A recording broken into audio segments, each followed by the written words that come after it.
Clap. Okay.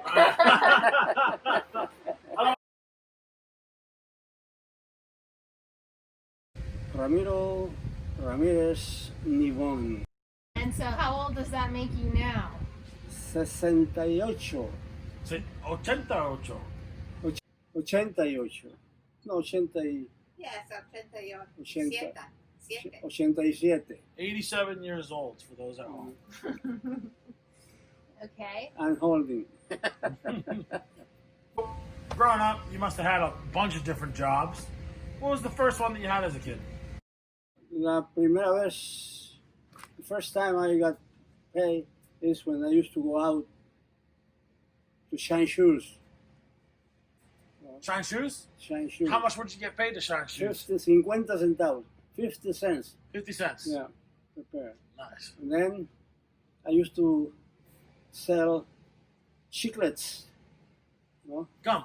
to the couples that were dancing in the weekly show that the municipality used to set up. Mhm. Used to go selling chiclets to the dancers. It's actually a smart idea. Mm-hmm. Yeah. And then they used to throw, they chew it and throw on the floor. They used to step on the chewing gum, and they would have a mess, you know, on your shoes. Yeah. Then Tia Cielo used to send me to sell tomatoes, cheese, onions, all kind of things, house by house. Mhm. You know? Then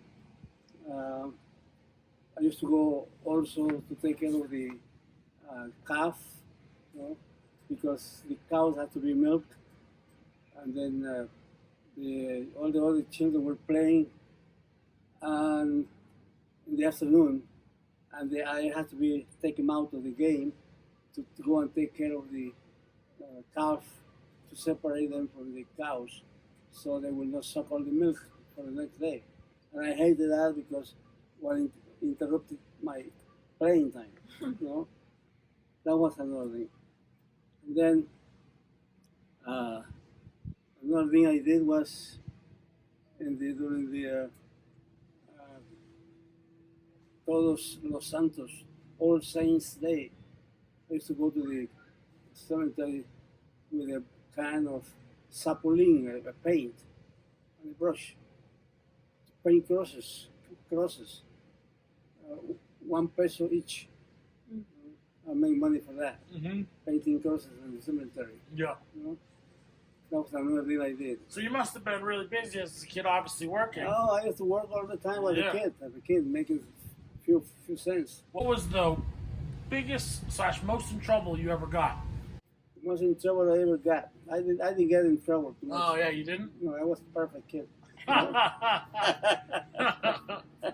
know? I didn't get in trouble much. No,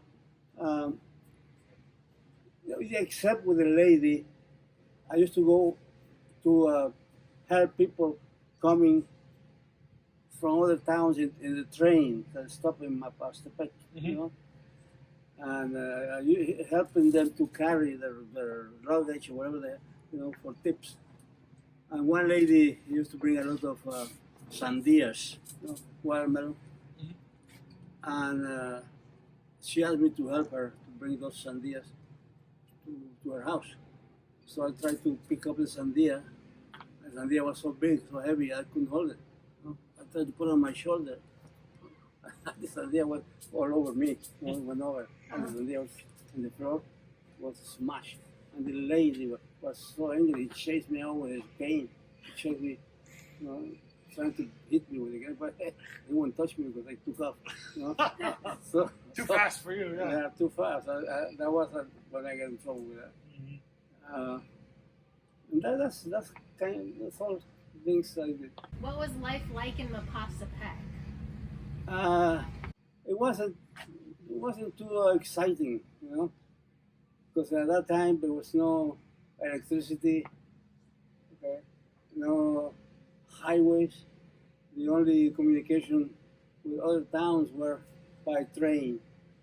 One train in the morning, and going from Tapachula to Tonalá, and the other one in the afternoon coming from Tonalá to Tapachula. You know? And that was the only means of communication. We did have telegraph at that time, but no light, no electricity, right? And so it was kind of rough. Mm. Like that. What was school like there? Because you went to school there through high school?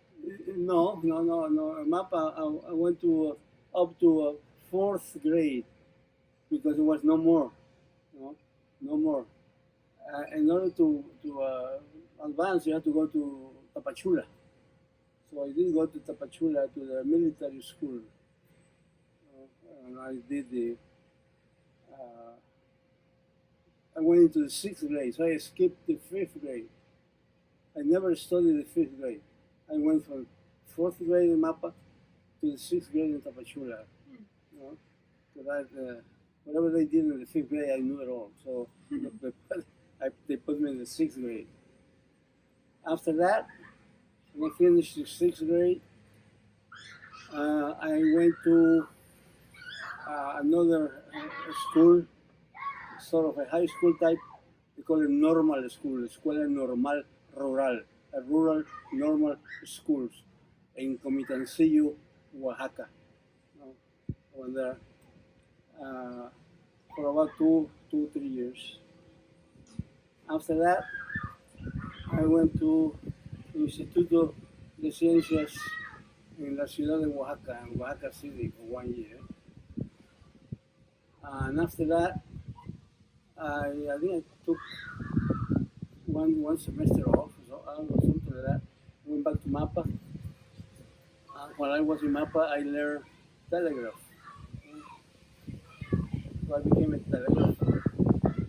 And that helped me because when I came to Mexico City, I had to sustain myself with the money that I was making working for the government in the telegraph office, you know, like that. Mm-hmm.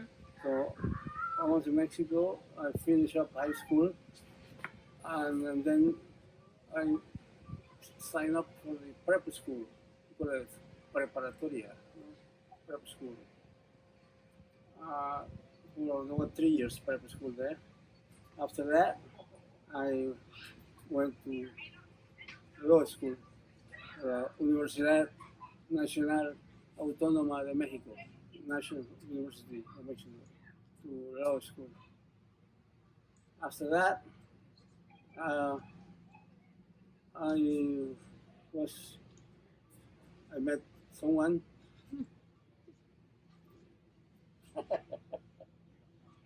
I met Grandma, you know, and then she came back to U.S. and then the second trip she made back over there the next summer, we got married in Mexico. You know? And then she came back here, and I stayed 1 more year in Mexico, finishing up whatever I was doing over there. And then I came here. Mm-hmm. When I came here, I didn't know what I was going to do because I could not use my law degree because there's different type of laws here. I could not use it. And also my English was not that great. It still is not that great. You know? It is. And so I decided to go to learn a little bit more English here. What was the name of that school now? La Martinez Street School in Worcester.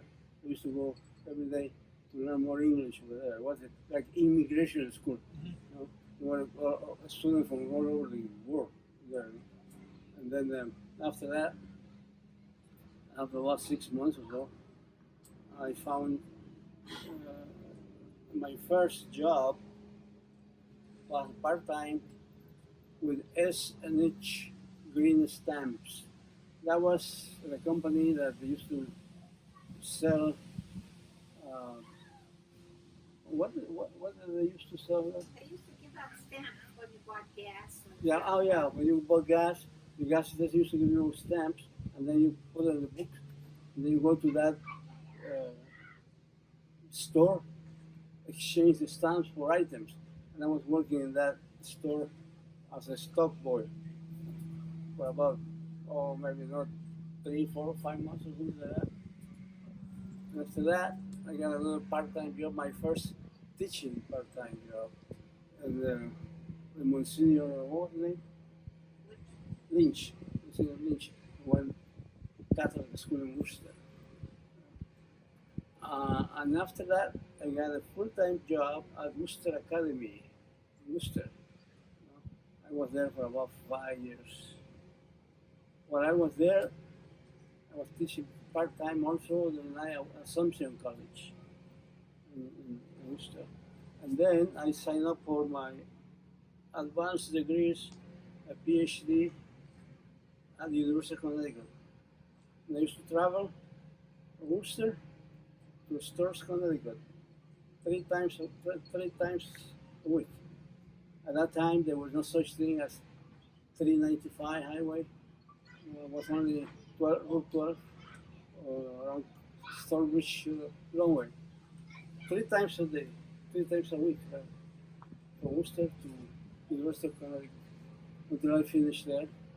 And after that,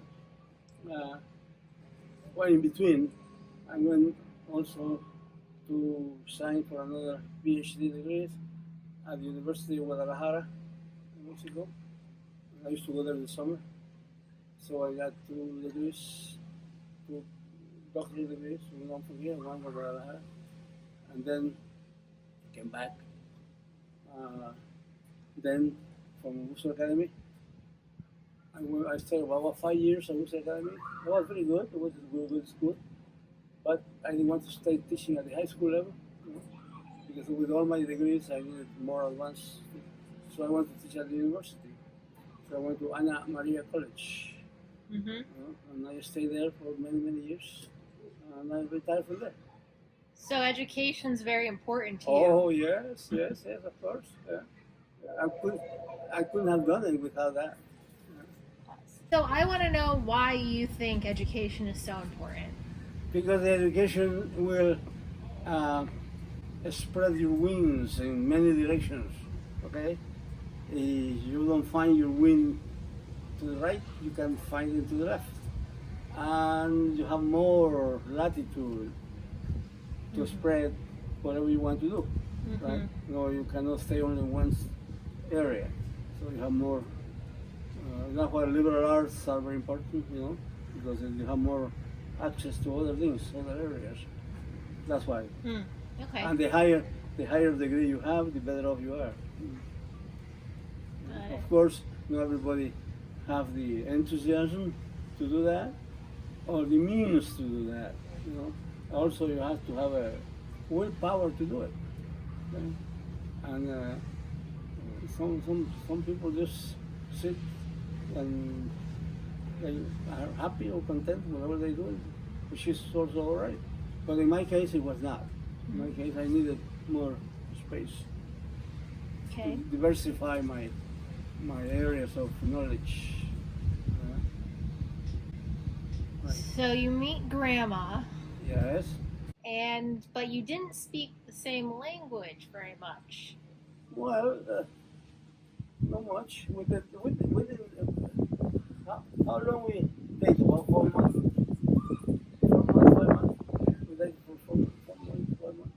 I know how to say I love you and this type of thing, But because I learned English a little bit in high school, but they don't teach you much in high school, the English, But we managed to communicate. Yeah, and then. How did you know she was the one? Oh, I don't know. What do you give me? I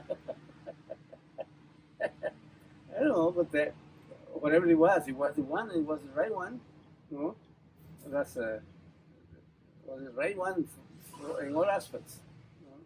And I'm glad I did. So look at her now. Okay? After what? How many years now?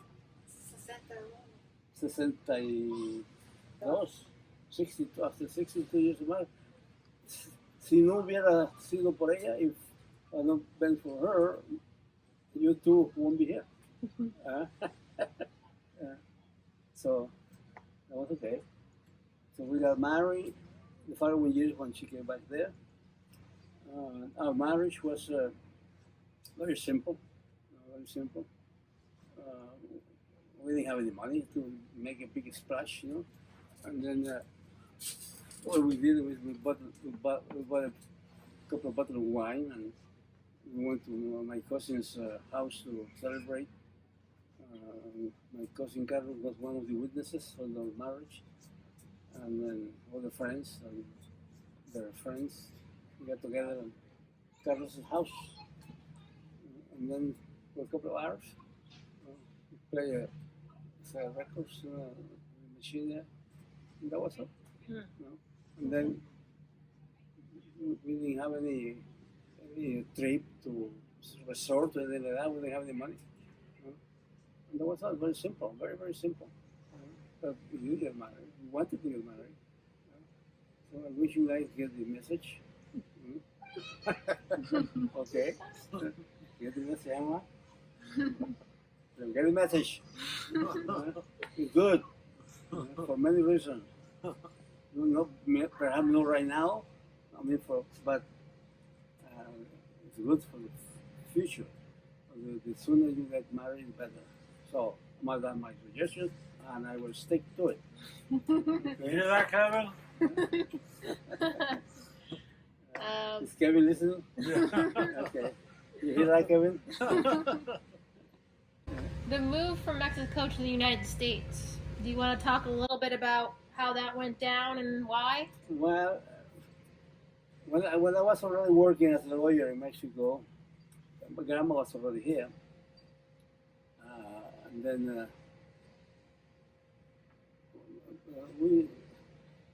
I got into trouble with the government because I didn't agree with the policies of the president at that time.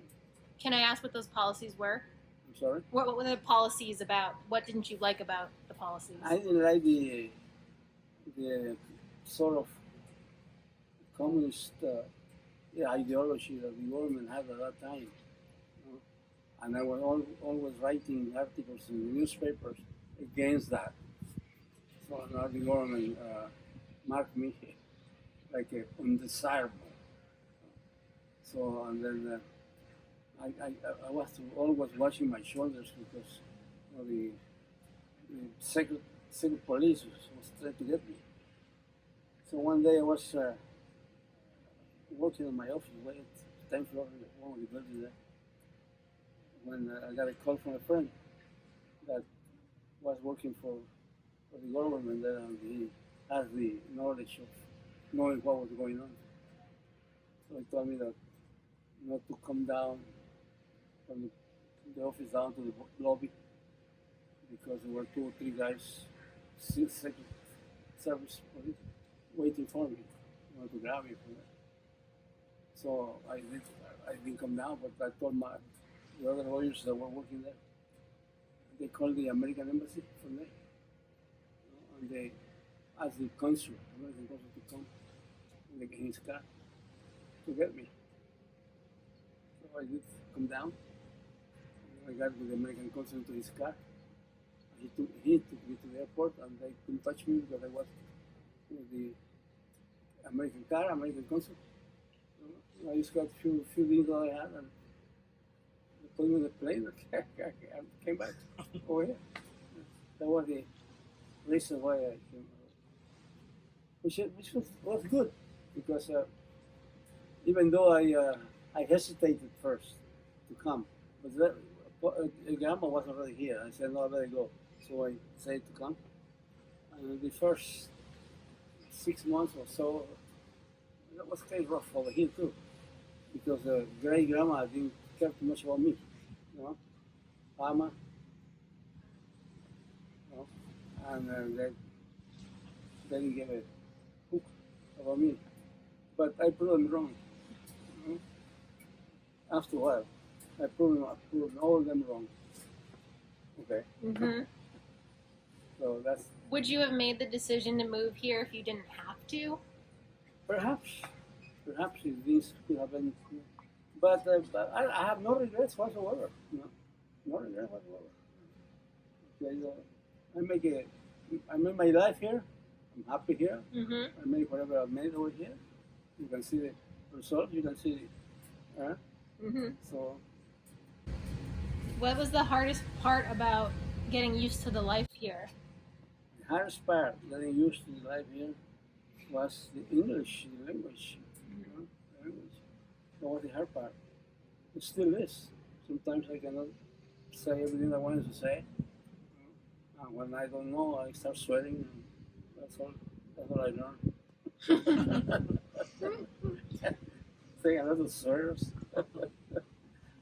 So, but that's okay. I was so eager to continue with life here. And by that time, we already have the Uncle Ernie was it, Papa, and Vicky. So my roots were already here. There's no need for me to go back to Mexico. Mm-hmm. So start my life over here. And I'm glad. What do I like it? What do you love about this area? This area, the lake. Mm-hmm. That was something that I liked at the moment I saw it. I figured that I had to do something, so I bought the land, this land over here. You know, of course, there was nothing here. Just sand dunes, some pine trees all over the place. You know, but I got the land at that time, and I got as a bargain, $80 a month on 3 or 4 years payment, because I didn't have any money at the beginning. You know, so I got. Thank you to godparents of you. What's the name? Oh, my godfather, Because- that's Mitra. It's Mitra. He was a policeman here in town, and he co-signed for me the loan to buy the land, Mm. because I didn't have any money with me. So I used to pay $80 a month for 3 years at that time, And that paid this off. and that, Paid off the land. that paid the price of the land at that time. Imagine. No. At that time, what $3,500 for the whole thing. Yeah. You know how much it is now? Just the land. $1 million. Yeah. It's, That's a good return on revenue oh for you. yeah. So it's it was a good time when I bought it. You know, because it was in 1962 around there, 51, 62. Because I came here in 1960. Yeah, 1960.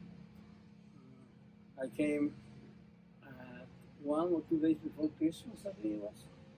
And I only came with a few items, 1 suitcase, no gloves, no coat, because everything was in a hurry, you know. And I came, and next day was one of the highest snowstorms ever over here. You know? And I didn't have any gloves or coat. So that was tough at the beginning. Okay. Maybe you designed this house and you built it. Yes. Yeah. So I bought the blueprints, and then I made some modifications. You know? And then, well, before that, we used to live in Worcester. You know? We moved to Worcester when I was working in Worcester Academy. Before we have any house or anything, we used to rent an apartment at 3rd floor with the pictures on the 3rd floor. You know? Stayed there about 2, 3 years or more, 3 or 4 years. And from that house, we used to pay $70 a month rent, and we have the whole 3rd floor for ourselves. $70 a year. That included electricity and what else? Oil. Huh? Oil. Electricity and oil, right? Heat, oil, heat and electricity included. $70 a month for the whole floor. Mm. You know. Okay, we stayed there for about 3 years or so, or more. And from there, we moved to another apartment, a better one, in the other side of the city, in Worcester, by the synagogue, on the other side. That was a better house, because now we were on the 1st floor. Also, the whole floor, right? In the 1st floor. That one was $90 a month. It went up $20. Also included gas. That was gas, and we had the gas and electricity included in the $90. We stayed there about 2 years, 3 years, and after that, I decided to buy a house. And we bought a house in Auburn. What the name of the state? Dale Ave. Dale. Yeah. I remember when you were about 2, 3 years old when you used to go No, over. she was baby. Huh? 8 months old. Huh? She's only about 8 months old. Katie? Yeah. When you went for the first time at the house, it was very mapping there. My wife used to go there too. So I stayed there for about 20 years in that house. And from there, in between, I bought this land and then I started building this. After this was built, I sold the other house over there and we moved over here. Mm-hmm. Here we are. Well, you have 4 grandchildren. Yes, they are very nice. And I love them all. Are there any qualities that you see in us that remind you of you? Any qualities on you guys? Yeah. Well, the four of you are very smart, very outgoing, you know, and I see myself into that because I not necessarily I was too smart, but I used to go and get it all the time. You know? So ambition. So, yeah, and I see that quality in the 4 of you. Four? Yeah, 4. Yeah. So that's Very good. nice. So what do you think is the most important thing in life? Big The question. most important is be good to yourself, be happy, you know, be always honest, do a good, honest work, you know, no matter what it is, provided it's an honest work, you know, and try to improve yourself all the time. But sometimes it takes 2 to tango, okay? It's very difficult to do it with one income only. Very difficult. That's why it takes, remember this, it takes 2 to tango. Therefore, marriage. That's the overall message. It comes to the point. Right. Yeah. And then what do you think the secret is to a good marriage? Lasting Well, marriage? you have to meet yourself halfway all the time. Always halfway. 50-50. Okay? Sometimes 65, 70.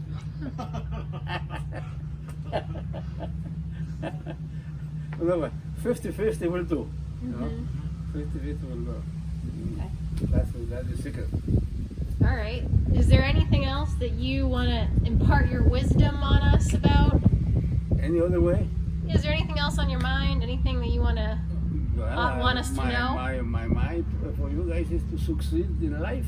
You know?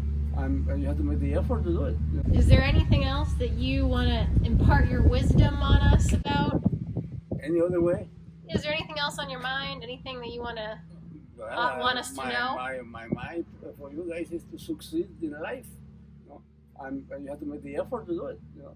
And find yourself in a position that you can not only work, make your money, but also you need some relaxation, some time to enjoy it, some distraction, not too much because you always don't spend too much money. You don't spend more than you make. Always try to buy and spend moderately according to your needs. They say that according to the animal, that's the size of the stone you're going to cast. So make sure to always spend what you want to spend, not to go over your head. Save money for the future. You know? Even though sometimes the future is now. Okay? The future is now. So start doing it. That's good. All right. Anything else you want to say? No, that's all. And I wish you guys good luck and happiness and all of that. Thank you. We love you. Love you too. Oh, Thank you. Oh, we do love you too. Yeah. I'm glad you guys came over and stay here and it's fine. Good. Colorín colorado, el cuento se ha acabado. What does that mean? Colorín colorado, el cuento se ha acabado. Translate that, Matthew. How do you translate that? Say the first part again. Colorín colorado. I don't know what colorín is. No, it's very hard to say because it's a Spanish thing. End of the story. That's what it means. Oh yeah. Say it, well, okay. Colorín colorado, el cuento se ha acabado. Rhyme. El cuento, the story has ended. No? Colorín colorado, el cuento se ha acabado. The rhyme. Or end of the story. Why don't Amen. you give us your Mapastapek chant that you say? Ah, Your Mapastapek chant. yes. Sandía, melón, papaya. Mapastepec, nunca falla. Yeah. Heck yeah. Good.